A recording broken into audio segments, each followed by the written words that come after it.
सबसे पहले बोलो पार्वती पतेय। हर हर महादेव। अगर आपके भी घर में लगा है सदाबहार का पौधा तो आपके रोंगटे खड़े हो जाएंगे। सदाबहार फूल के कुछ ऐसे डरावने रहस्य जो कोई आपको नहीं बताएगा। यह पौधा हर कोई अपने घर में लगाता है, लेकिन इसके फायदे और नुकसान के बारे में कोई नहीं जानता है। यदि आपने भी लगा रखा है घर में सदाबहार का पौधा या गलती से घर में उगाया है तो तुरंत करें। यह काम नहीं तो बहुत पछताओगे। सदाबहार के पौधे में होती है यह एक चीज आज ही जान लो। तो गलती से अगर आपने भगवान को चढ़ा दिया है तो जरूर देखें। दोस्तों, सबसे पहले तो वीडियो को लाइक कर दें। लाइक करने का कोई चार्ज नहीं लगता। आज की वीडियो बहुत ही सुंदर है। पहले वीडियो को लाइक करें और खूबसूरत वीडियो का लाभ उठाएं। दोस्तों, आपको बता दें, जितने भी धनवान व्यक्ति हैं, जितने भी पैसे वाले लोग हैं, उन सभी के घरों में आपको यह पौधा 100% मिलेगा। और दोस्तों, आपको बता दें कि सदाबहार का जो पौधा होता है उसमें कई फूल खिलते हैं। इसी के साथ आपको बता दें कि सदाबहार का पौधा होता है वह बहुत आसानी से उग जाता है और इसे कहीं पर भी आप बहुत आसानी के साथ उगा सकते हैं। दोस्तों, आपको बता दें सबसे बड़ी बात कि यह जो सदाबहार के रंग बिरंगे फूल है ना, यह आपकी किस्मत को बदल देंगे। आपकी किस्मत को रातों रात चमका देंगे। जी हां दोस्तों, जिस तरह से यह रंग बिरंगे फूल होते हैं और जैसे यह रंग बिरंगे कलर के होते हैं, उसी तरह से यह आपकी जिंदगी में भी रंग बिरंगे रंग भर देंगे। दोस्तों, आप एक बार इस पौधे के उपाय को जरूर आजमा कर देखें और इसके लाभ भी आप स्वयं देख लेंगे। अगर आप भी अपने जीवन में बहुत मेहनत करते हैं, बहुत प्रयास कर रहे हैं जिंदगी में सफल होने का, मगर सफल नहीं हो पा रहे हैं, बार बार आपको असफलता का मुंह देखना पड़ रहा है, आप बार बार निराश हो रहे हैं, तब तो आपको यह उपाय जरूर ही कर लेना चाहिए। अगर कोई व्यक्ति कोई अपना व्यापार शुरू करता है, कोई काम शुरू करता है और अगर उसे उसमें नुकसान होने लगे और उसका वह व्यापार ना चले तो व्यक्ति बहुत परेशान हो जाता है और वह सोचने लगता है कि अब इस व्यापार को मैं बंद ही कर देता हूं। अब इस काम को करने से कोई फायदा नहीं है। जब इस काम से मुझे कोई मुनाफा ही नहीं हो रहा है, मेरी आर्थिक स्थिति अच्छी हो ही नहीं पा रही है। फिर व्यक्ति परेशान होकर सोचता है कि चलो हटाओ, रहने दो, इस काम को अब हम हटा देते हैं, बंद कर देते हैं, कोई दूसरा काम कर लेते हैं। और इसी तरह से व्यक्ति काम भी बदलते रहते हैं, बहुत कोशिश करते हैं, लेकिन उसके बावजूद उनको सफलता प्राप्त नहीं हो पाती है। जैसा वह चाहते हैं उनकी मनोकामना पूरी नहीं हो पाती है, उनका व्यापार नहीं चल पाता है। तो अगर आप भी अपने जीवन में कोई व्यापार कर रहे हैं और आपको बार बार उसमें नुकसान देखने को मिल रहा है, या जो भी काम आपने शुरू किया है वह काम आपका नहीं चल पा रहा है, जिस चीज को लेकर आप बहुत ज्यादा परेशान हैं, किसी विशेष क्षेत्र में आपने तैयारी कर रखी है लेकिन उसमें भी आपको सफलता प्राप्त नहीं हो पा रही है, तब आपको एक बार, सिर्फ एक बार इस उपाय को जरूर करके देखना चाहिए। आप इसके परिणाम और इसके लाभ, इसके चमत्कारी लाभ आप खुद देख लेंगे। इसी के साथ दोस्तों, इस उपाय को वह लोग भी कर सकते हैं जिनके सर पर बहुत याद कर्जा हो गया है, या जिसने किसी से बहुत ज्यादा उधार पैसा नहीं लिया है और वह सुधार को चुकाने में सक्षम नहीं है, चूका नहीं पा रहे हैं। लेकिन कभी कभी होता यह है कि व्यक्ति चाहे कितनी भी मेहनत कर ले, उसके बाद उसको सफलता प्राप्त नहीं हो पाती है। और दूसरी तरफ ऐसे भी लोग होते हैं जो दिन रात मेहनत करके धन कमाते हैं, लेकिन उनके हाथ में धन आते ही बहुत तेजी के साथ वह उनका चला जाता है। कभी बीमारियों में वह पैसा चला जाता है तो कभी किसी अन्य चीज में वह पैसा उनका चला जाता है।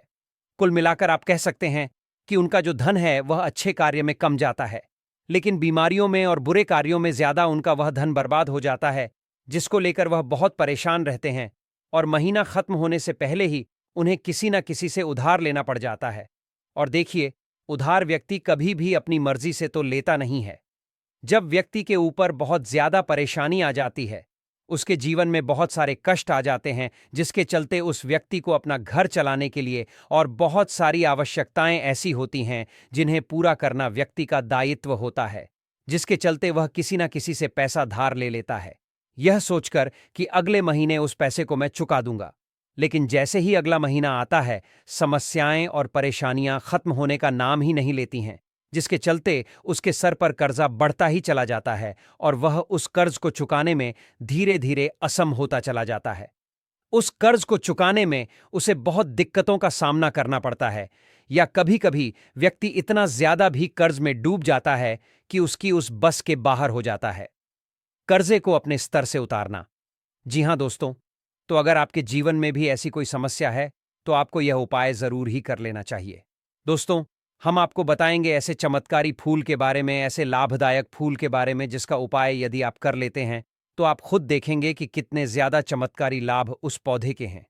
यदि इसका सही प्रकार से उपयोग किया जाए, उपाय किया जाए और भगवान को यह फूल अर्पित कर दिया जाए, तो यकीन मानिए आपके जीवन के सारे कष्ट, सारी परेशानियां तो दूर हो ही जाएंगी। साथ ही साथ जो भी आपकी मनोकामना है वह बहुत जल्दी पूरी हो जाएगी। इसी के साथ दोस्तों, आपके जीवन में अगर धन से जुड़ी समस्याएं बन चुकी हैं, आपके जीवन में धन आना बंद हो गया है, ना है, सिर्फ इस पौधे को अपने घर में लेकर आना है।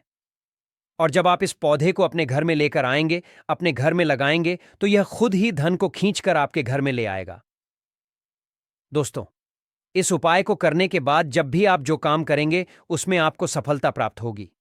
और इस उपाय को करने के बाद यदि आप मिट्टी भी बेचने जाएंगे ना, तो उससे भी आपको कई गुना लाभ प्राप्त होगा। तो आज की वीडियो में हम आपको 3 से 4 उपाय ऐसे बताएंगे जो सदाबहार फूल के ही उपाय हैं, और जिन उपायों को यदि आप कर लेते हैं तो आपको कई गुना लाभ उपायों का मिल जाएगा। तो आपको सिर्फ इतना करना है कि आपको जो भी उपाय हम आपको बताएंगे उन्हें बहुत ध्यानपूर्वक सुनना है और उपायों को अच्छे से समझ के करना है, जिससे कि आपसे कोई भूल चूक ना हो। बिल्कुल अच्छे से आप वीडियो को पूरा देखें और उपायों को तभी करें जब आप वीडियो को पूरा देख लें और उपायों को अच्छे से समझ लें, तभी आपको यह उपाय लाभ देंगे। इसी के साथ दोस्तों, कमेंट सेक्शन में सबसे पहले जयकारा लगा दें। आप चाहे तो अपने इष्ट देव का जयकारा लगा दीजिए। किसी का भी आप जयकारा लगाया, लेकिन जयकारा जरूर लगाएं।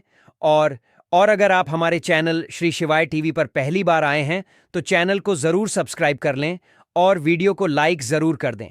तो चलिए जल्दी से हम आपको बता देते हैं कौन कौन से हैं। वह उपाय दें कि यह तो आप सभी जानते हैं कि संसार में बहुत तरह के वृक्ष पाए जाते हैं और सभी वृक्षों का अलग अलग महत्व होता है।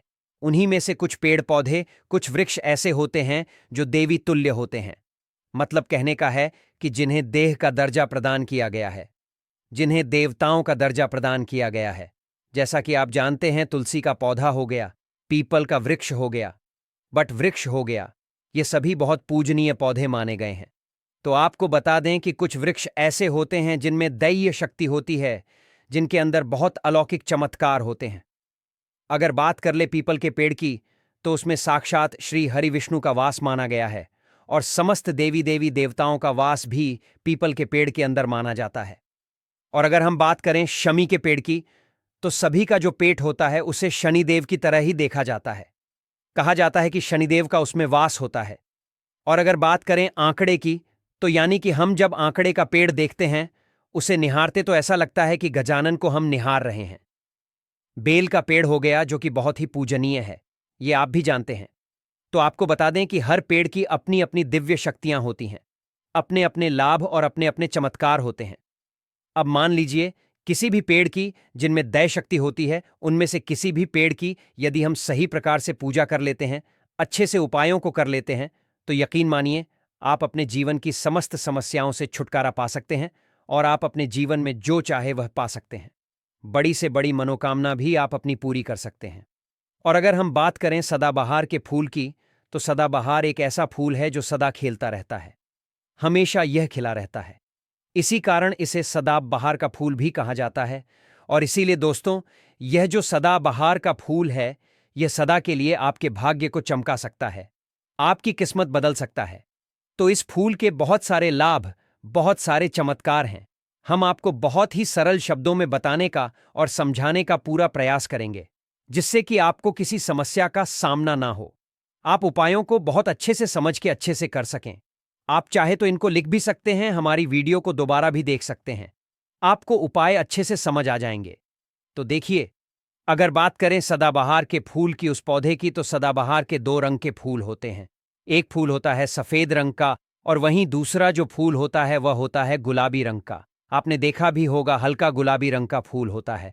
तो आपकी जानकारी के लिए बता दें कि सफेद रंग का जो सदाबहार का फूल होता है वह माता लक्ष्मी को प्रसन्न करने के लिए बहुत ही कम अगर फूल है, बहुत ही ज्यादा माता लक्ष्मी को वह फूल पसंद है। और गुलाबी रंग का जो सदाबहार का फूल होता है वह भी माता लक्ष्मी को अति प्रिय होता है, क्योंकि गुलाबी रंग तो माता रानी का सबसे ज्यादा प्रिय रंग है। तो जब आप सदाबहार के इन फूलों का कोई उपाय करते हैं तो इसका मतलब है कि धन खींचने की चाबी आपने अपने पास रख ली है। धन खींचने का पौधा अब आपने अपने घर पर लगा लिया है। इसी के साथ दोस्तों आपको बता दें कि शिवजी को सफेद रंग का जो सदाबहार का पुष्प होता है, जो फूल होता है, शिवजी को सफेद रंग का सदाबहार का पोस्ट बहुत ज्यादा प्रिय होता है। यदि आप इस सफेद रंग के पुष्प को शिवजी को अर्पित करते हैं तो आपके जीवन की बहुत सारी समस्याओं से आपको छुटकारा मिल जाएगा और आपके जीवन में जो भी राहु केतु का दोष है वह भी पूरी तरह से समाप्त हो जाएगा। तो जब भी आप इस सफेद रंग के पुष्प को शिवजी को अर्पित करें या माता रानी को अर्पित करें तो आप अपनी मनोकामना बोल दें। आपकी कैसी भी कामना है वह जरूर पूरी हो जाएगी। और यदि आप इस सफेद रंग के पुष्प को शिवजी को अर्पित करते हैं तो शनिदेव भी आपसे बहुत प्रसन्न होते हैं। अगर आपके पास सदाबहार के पुष्प है, आपके घर में कोई पौधा लगा है तो बहुत अच्छा है। लेकिन अगर आपके घर में सदाबहार का फूल नहीं है, पौधा नहीं है, तो आपको अपने आसपास यह बहुत ही आसानी से प्राप्त हो जाएंगे। वहां से भी आप इन फूलों को ले सकते हैं। तो चलिए सबसे पहला उपाय हम आपको बता देते हैं कि आपको सफेद रंग के सदाबहार के पुष्प लेने हैं और किस दिन इस उपाय को करना है। आपको यह उपाय करना है शुक्रवार के दिन। तो दोस्तों आपको तो उपाय आप कैसे करेंगे, चीज को भी आप अच्छे से समझ लीजिए। तो देखिए, आपको सूर्यास्त होने से पहले पहले फूलों को तोड़कर लाना है। तो आपको कितने फूल तोड़कर लाने हैं? या तो आपको 11 फूल तोड़कर लाने और या फिर आपको 21 फूल तोड़कर लानी है।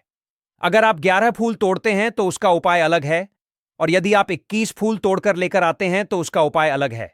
लेकिन हम आपको बताएंगे, तो इसीलिए वीडियो में अच्छे से बने रहे और उपायों को अच्छे से समझाया। तो अगर आप 11 फूल तोड़कर लाए हैं सफेद रंग के, ठीक है ना, सदाबहार के 11 फूल सफेद रंग के यदि आप तोड़कर लेकर आए हैं, जब आप 11 फूल सफेद रंग के सदाबहार के तोड़कर ले आएंगे, उसके बाद आपको अपने घर के मंदिर के पास आना है और आपको लेना है एक दिया, और लंबी बात का आपको एक दीपक जलाना है। दीपक आपकी का जला सकते हैं। उसके बाद आपको एक लाल रंग का छोटा सा कपड़ा लेना है और लाल कपड़ा वहां मंदिर में आपको बिछा देना है। अब आपको मौली के धागे से लपेटकर इन फूलों की माला बना लेनी है। तो आपने जो 11 फूलों की माला बनाई है, उस माला को आपको माता लक्ष्मी को अर्पित करना है, उनको पहनाना है। लेकिन जब आप यह माला पहनाएं, उससे पहले आपको माता लक्ष्मी जी के किसी भी मंत्र का जाप करना है। अगर आपको कोई मंत्र याद नहीं है तो आप बहुत सीधा सरल सा मंत्र और महालक्ष्मी नमः इस मंत्र का 11 बार जप कर लें। उसके बाद आप माता रानी को यह माला कर दें। उसके बाद आपको माता रानी को कुमकुम हल्दी का तिलक लगाना है और उसके बाद आपको महालक्ष्मी चालीसा का पाठ भी करना है और फिर उसके बाद आपको माता रानी की आरती करनी है। इस बात का ध्यान रहे कि जब आप चालीसा कर लेंगे, उसके बाद आपने जो लाल कपड़ा लिया है उस पर आपको हल्दी से स्वास्तिक बनाना है और उस लाल कपड़े पर आपको जो स्वास्तिक आपने बनाया है, उस स्वास्तिक के ऊपर यदि आपने 21 फूलों की माला माता रानी को अर्पित करें हैं तो 21 चावल के दाने आपको स्वास्थ्य रखने हैं। और अगर 11 फूलों की माला आपने माता रानी को अर्पित की है तो 11 ही चावल के दाने आपको स्वास्थ्य पर रखने हैं। लेकिन ध्यान रहे कि चावल बिल्कुल भी टूटा फूटा खंडित नहीं होना चाहिए। और जब आप चावल स्वास्तिक डालेंगे तब भी आपको और महालक्ष्मी नम का जप भी करना है। इसके साथ ही साथ अब जो माला आपने माता रानी को अर्पित की थी वही माला आपको इस स्वास्तिक के ऊपर रख देनी है। अब इसके बाद आपको माता रानी के मंदिर से सिंदूर लेकर आना है और आप चाहे तो घर का सिंदूर भी रख सकते हैं। अब आपने जो माला रखी है उस लाल कपड़े पर उस माला पर आपको वह सिंदूर छिड़क देना है। अब इसके बाद आपको उस लाल कपड़े की पोटली बना देनी है और इसके बाद दोस्तों आपको उस पोटली को उसी दिन, ठीक है ना, शुक्रवार के दिन रात्रि के समय में उस पोटली को रख देना है अपने धन रखने वाले स्थान पर, अपनी तिजोरी में। दोस्तों आपको बता, यह उपाय आपको रात्रि के समय करीब 8 बजे के आसपास आपको करना है। वैसे तो आप सूर्यास्त के बाद कभी भी इस उपाय को कर सकते, मगर आप 8 बजे से 9 बजे के बीच करते हैं तो बहुत ही उत्तम रहेगा। अगर आप 21 माला का उपाय यह कर रहे हैं तो आपको यह उपाय लगातार 5 शुक्रवार को करना है। मतलब एक शुक्रवार कर लिया, फिर उसके बाद दूसरे शुक्रवार कर लिया, तीसरे कर लिया, चौथे कर लिया। 5 में लगातार जो शुक्रवार पड़ेंगे, 5 शुक्रवार तक आपको लगातार इस उपाय को करना है। और यदि आप 11 फूलों वाला उपाय कर रहे हैं तो आपको लगातार 4 शुक्रवार करना है। तो देखिए, उपाय चाहे आप 4 शुक्रवार कर रहे हैं या 5 शुक्रवार कर रहे हैं, आप इस बात का ध्यान रखें कि आपको अलग अलग पोटली नहीं बनानी है। आपने जो सबसे पहली पोटली बनाई है उसी पोटली को आपको लेना है। माला तो आपको हर बार नहीं लेनी है, चावल भी आपको हर बार लेने हैं, लेकिन उसी पोटली के अंदर आपको उन सारी चीजों को रखते चले जाना है। अब देखिए, 5वां जो शुक्रवार होगा, चाहे 5 शुक्रवार आप यह उपाय कर रहे हैं या 4 शुक्रवार कर रहे हैं, तो जो 5 अब शुक्रवार होगा, उस 5वें शुक्रवार को आपको इस पोटली को लेना है और आपके घर में जहां पर भी मिट्टी हो, मान लीजिए आपके घर में कहीं पर भी मिट्टी है, तो वहां पर आपको इसको मिट्टी में दबा देना है। और अगर मान लो आपके घर में मिट्टी कहीं पर भी नहीं है, पूरी जगह पर आपका फर्श है, तब आपके घर में गमला तो जरूर होगा, तो आप इसे गमले में दबा दीजिए। और आप इस चीज का पूरा ध्यान रखें कि आपको पोटली को पूरी तरीके से नहीं दबाना है। आपने पोटली के अंदर जो माला रखी थी, जो चावल रखे थे, उन चीजों को आपको मिट्टी के अंदर डालना है। कपड़े को आपको मिट्टी के अंदर नहीं डालना है। जो लाल कपड़ा लिया है उसको आपको नहीं डालना है।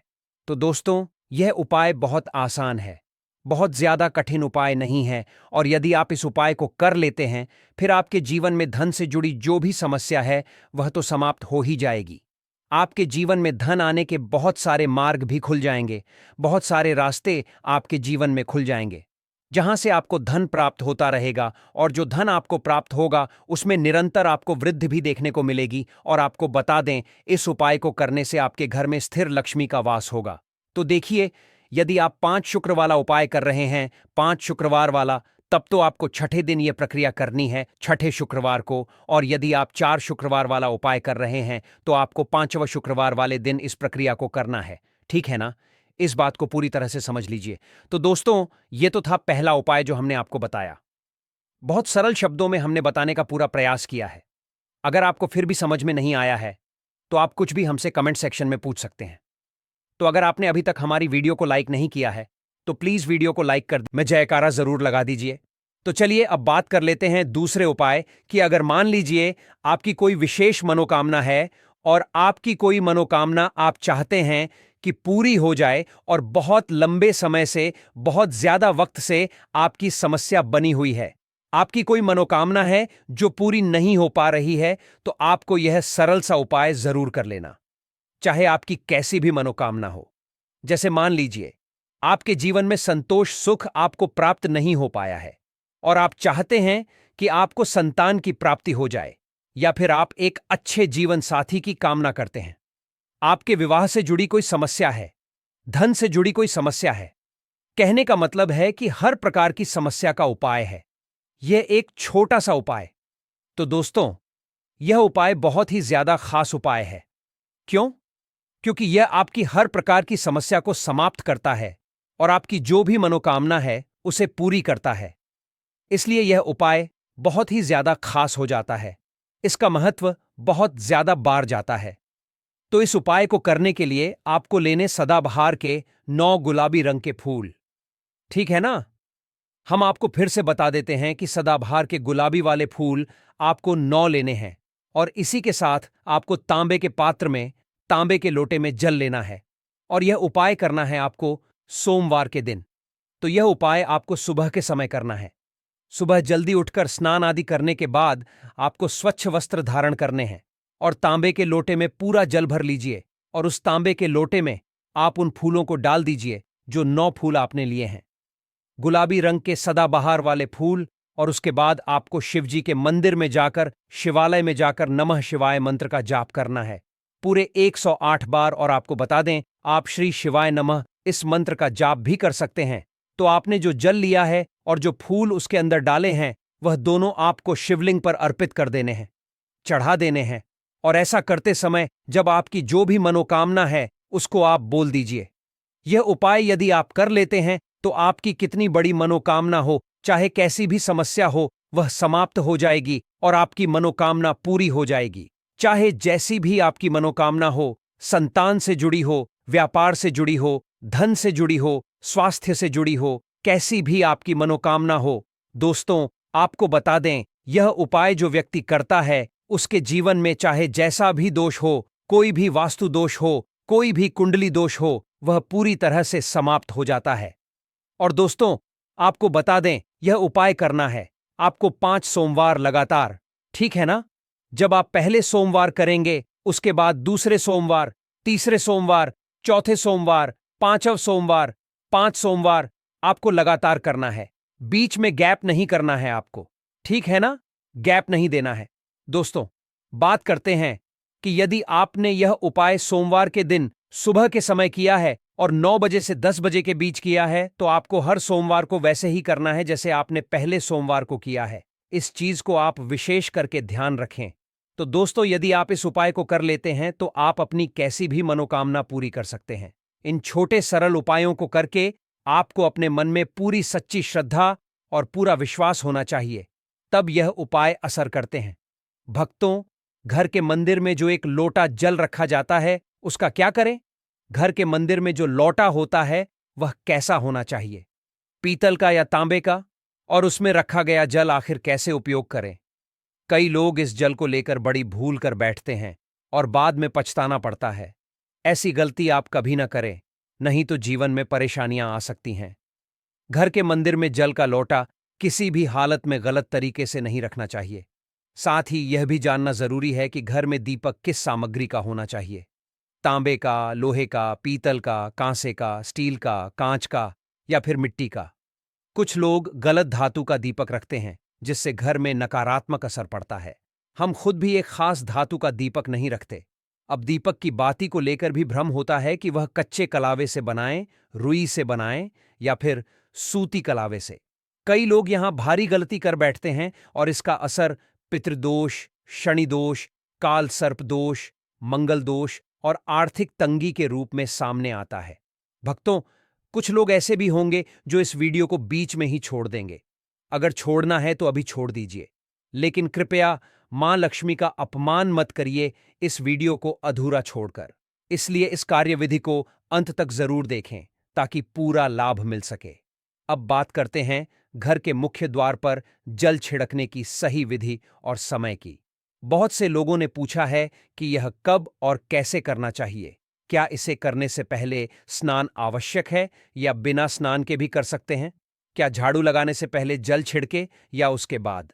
एक और सवाल यह भी है कि मासिक धर्म के दौरान क्या हम घर के मुख्य द्वार पर जल छिड़क सकते हैं या दीपक रख सकते हैं?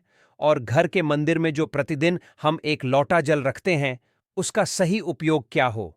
क्या इसे भोजन में उपयोग किया जा सकता है या फिर किसी पौधे में डाल सकते हैं? इस जल को किस प्रकार से प्रयोग में लाया जाए, यह जानना जरूरी है। और एक जरूरी सवाल यह भी है कि जब हम मुख्य द्वार पर जल छिड़कते हैं तो घर के अंदर की ओर छिड़कना चाहिए या बाहर की ओर। इसके बारे में कई लोग भ्रम में भी रहते हैं, लेकिन आज यह संदेह भी दूर हो जाएगा।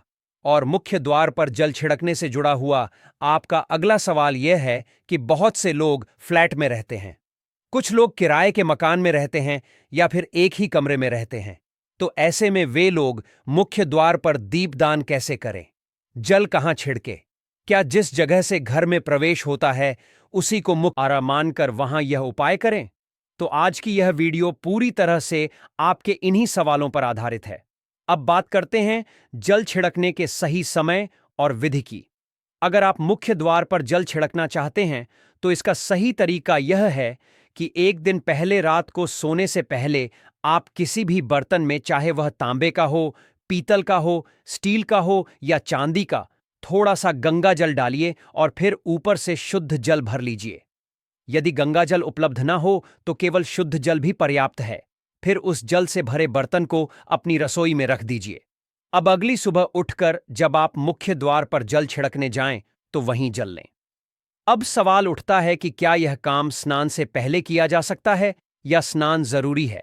तो देखिए, मुख्य द्वार पर जो जल छिड़का जाता है वह एक उपाय की तरह किया जाता है और इसे स्नान से पहले भी किया जा सकता है।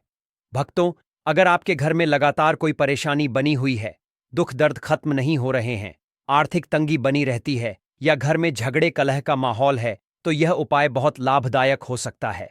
रसोई में रखा गया जल जब सुबह मुख्य द्वार पर छिड़का जाता है तो इससे घर की नकारात्मक ऊर्जा जल्दी समाप्त होने लगती है और धीरे धीरे शांति, सुख और समृद्धि आने लगती है। इस उपाय को करने से आपके घर में सुख और समृद्धि आती है। घर में चल रहे झगड़े, क्लेश और तनाव दूर होने लगते हैं। बीमारियों से भी राहत मिलती है। मतलब अगर कोई मानसिक परेशानी हो, शरीर में कोई तकलीफ हो, घर में धन की कमी हो या फिर किसी प्रकार का वास्तु दोष या ग्रहों का असर हो, तो यह उपाय उसमें भी कारगर होता है। कई बार ऐसा होता है कि कुछ लोगों पर बुरे ग्रहों का प्रभाव बना रहता है, जिससे लगातार समस्याएं खड़ी होती रहती हैं। इस उपाय से ग्रह दोषों से भी राहत मिलती है। साथ ही वास्तु दोष और पितृदोष भी खत्म होने लगता है। बहुत से लोगों के मन में यह सवाल होता है कि उनके जीवन में अचानक परेशानियां क्यों आने लगी हैं, जबकि पहले ऐसा कुछ नहीं था। उन्हें लगता है कि किसी ने कुछ करवा दिया है, तंत्र मंत्र कर दिया है या किसी की बुरी नजर लग गई है। ऐसे में यह एक लोटा जल वाला उपाय बहुत असरदार होता है।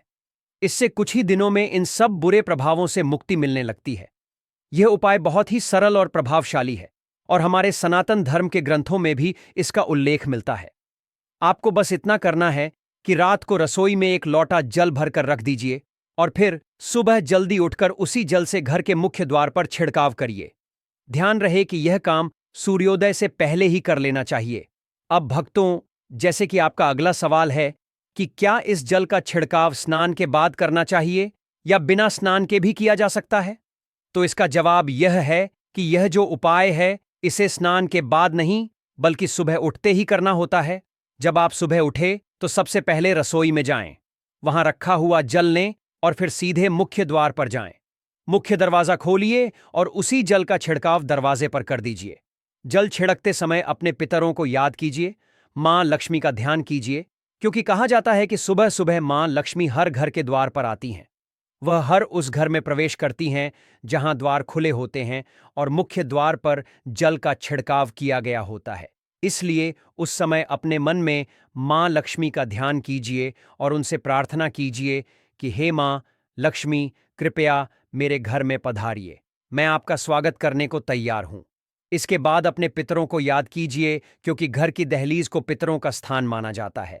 जब आप दहलीज पर जल छिड़कते हैं तो आपके पितर प्रसन्न होते हैं और उनका आशीर्वाद भी आपको मिलता है। इसीलिए सुबह जल का यह छिड़काव बिना स्नान किए भी किया जा सकता है, इसमें कोई बाधा नहीं है।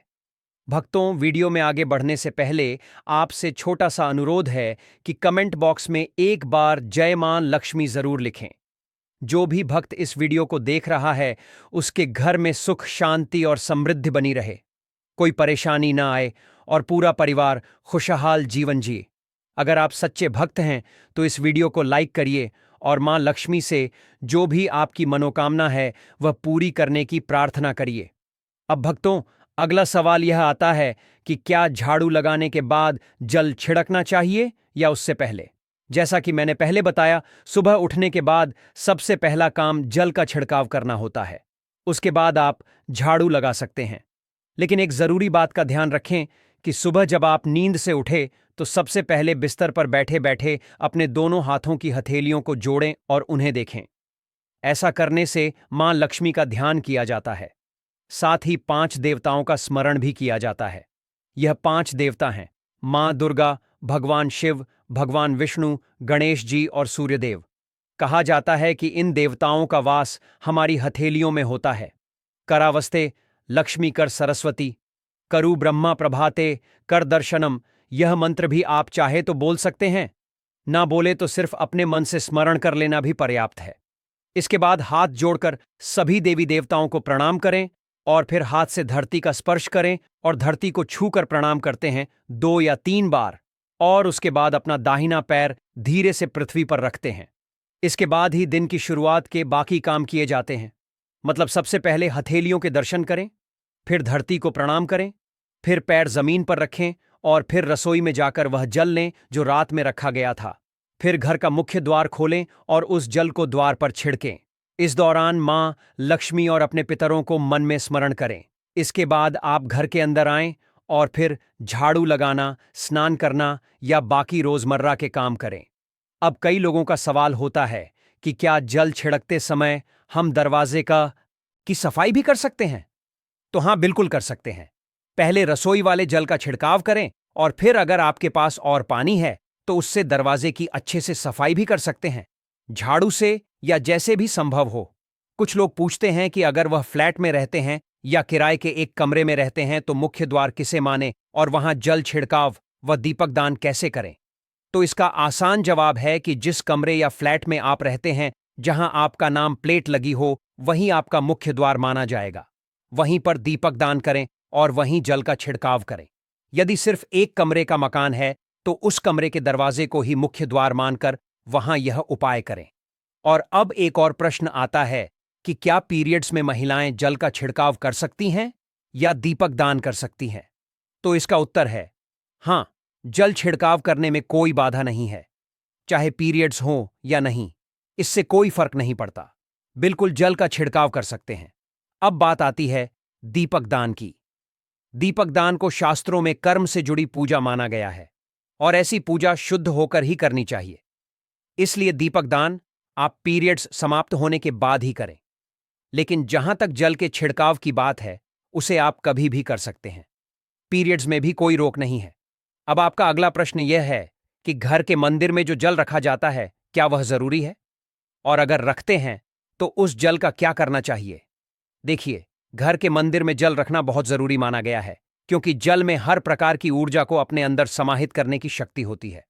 जब हम पूजा करते हैं, मंत्र पढ़ते हैं, प्रार्थना करते हैं या भगवान से अपनी मन की बात करते हैं, तो उन सब की ऊर्जा उस जल में आ जाती है।